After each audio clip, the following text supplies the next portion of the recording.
Kuha tayo ng sili para sa ating adobong mani. Baka dami ha. Dami ng mga sili. So enough na siguro to. Gawa tayo ng adobong mani. Ito yung 1 kilo na binili ko na raw peanut sa online. Pero hindi ko siya nilahat. So nakatatlong hugas ako dito bago ko siya isalang sa mahinang apoy para lang matuyo yung water niya. Pagka natuyo yung water, saka natin lalagyan ng oil, and then yung minced garlic, at saka yung kinuha natin kanina na chili dun sa garden. Ito naman yung ating cashew nuts.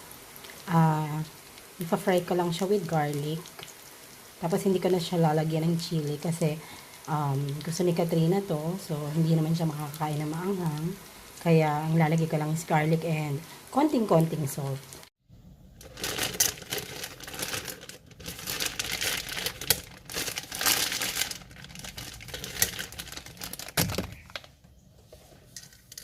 Ito yung classic na coated candy peanuts na favorite ko nung bata pa ako.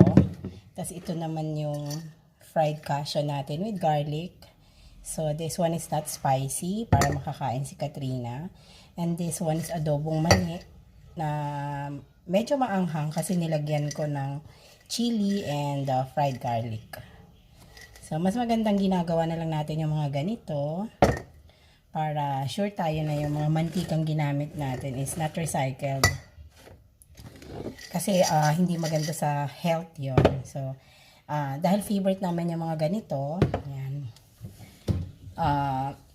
Nag-i-stock talaga ako ng mga ganyan.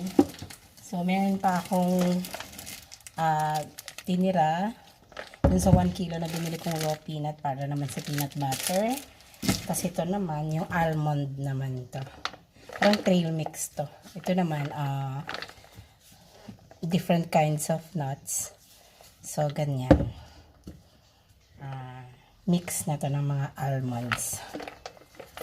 So, mahilig talaga kami sa nuts. Ganyan.